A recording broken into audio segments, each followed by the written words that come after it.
So let's shift gears here. Mhm. Um, Obviously, Ape DAO, we talked about some good stuff so far, but now we want to touch on Remix Club. I want to like really understand how this came about, the concept behind it. Can you kind of explain like how it even started? Remix came up through Ape DAO, and Ape DAO has 81 BAYC, and it's just an insane amount of IP to have. And so at the time, it was sort of a lot of these projects were coming up, and they were doing like these kind of clubs, these NFT clubs, and it was like you get a club pass, and whether it's like like a triple eight tweet that means that you're part of his inner circle, or if you like Gen.art had like a little card thing. A lot of people just were just giving these like cards and saying like, okay, we're promising NFTs in the future. You're going to be part of this club. You're going to be able to mint these things. It's going to be cool. Um, and I like the concept, but I just thought the pass itself was kind of not that interesting because it's just like a this little like flipping card. So we just decided like, hey, we got Nino on the team who knows all these great derivative artists. Like he's been doing that from before Remix Club. He's always doing like ranks on BAYC derivatives and had like these like lists up there. And so yeah, we worked with Nino, found a bunch of these artists, and thought like, what better way to do the passes themselves except by just putting the actual artwork on there. So you like owning the pass. It's not just like a random card. There's actual artwork with it. But it also gets you that access to NFTs and also a little bit of Ape to give you exposure to Ape DAO. Yeah, absolutely. No, it definitely makes a lot of sense. And then, but whose idea like was this originally?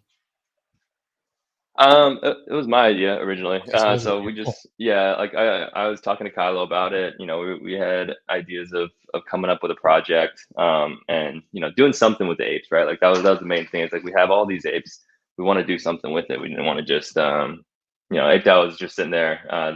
You have all this IP, you just got to be doing something with it, and making it interesting.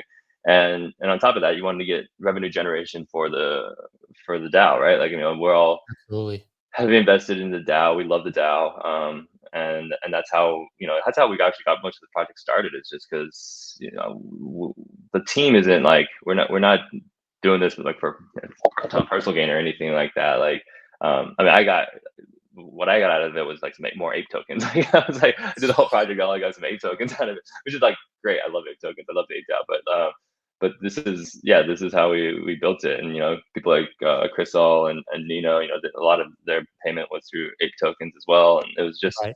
large portion, like the majority of this just went straight into either the artist or the DAO itself, and it allowed us to do more ape buys and things like that. So that's the main purpose of it. It's always been for kind of figuring out ways to leverage the DAO's IP into like into commercializing it and putting forward some of the initiatives of the DAO.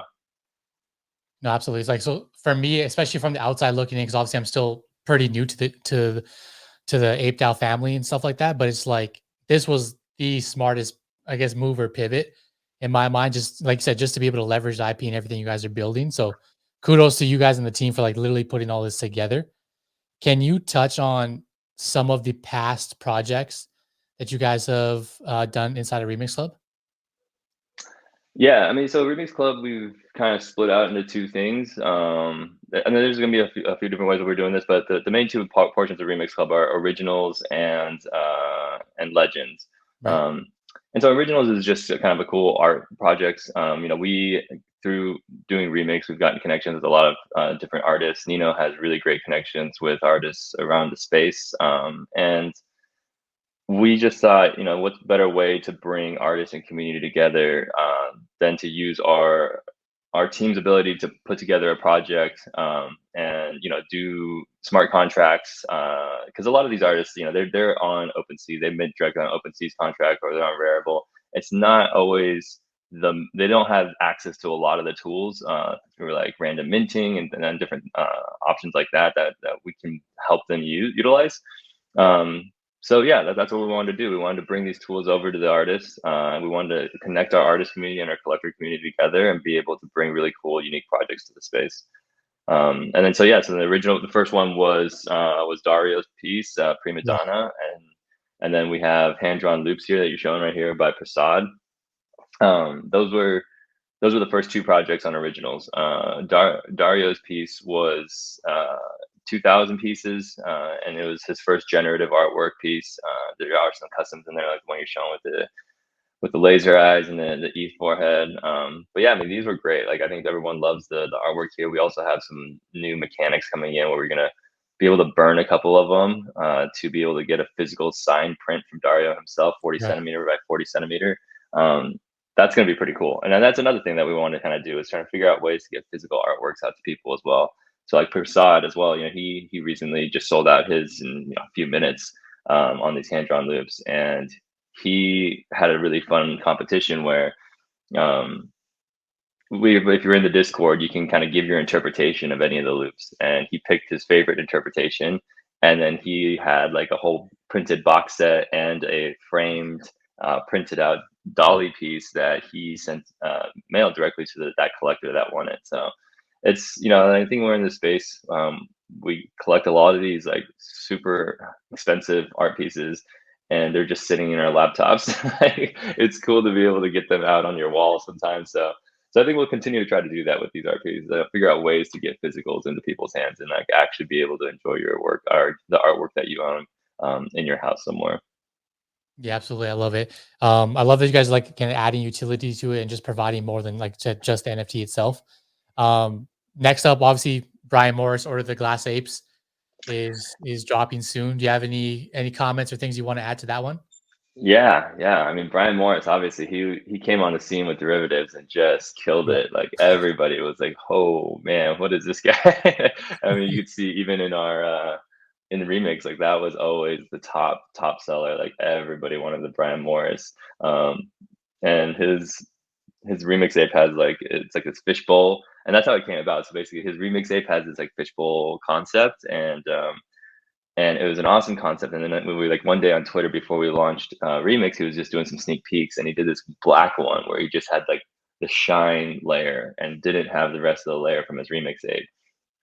And we were like, wow, that is incredible. He had a huge amount of Twitter response to that. Everyone was like, this is amazing, and it just looked like this like totally blacked out glass ape, and I was like, all right, Brian, we got to do this for real. Like, after remix, you got to come into originals and do one of these Yeah. projects because this thing is awesome. So he spent a lot of time, a ton of work making these glass forms of like 5 different apes, did it in 10 different colorways.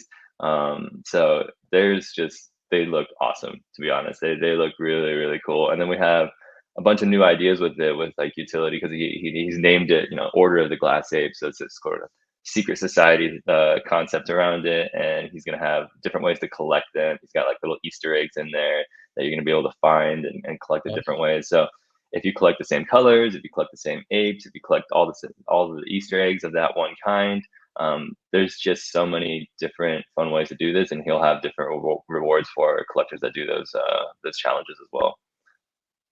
No, that this is really exciting. Also, like, not to be biased, I've seen a lot of artists, but like when I did stumble upon Brian for the first time, his art was super dope. His page is full of it, and like super excited to see him like come together with you guys, to create this. Yeah, yeah, it definitely just pops, right? It just It's just has that yeah. thing. It's like it just comes off the page. It's like, all right, on the off your screen. It's like, wow, that's something. Yeah. No, it's exciting, man. You guys have done so much already. Let's touch on maybe if you can, whatever we can't touch on this one, let's do it. Is there some projects coming out in 2022 that we can touch on right now and give a little tease to the fans?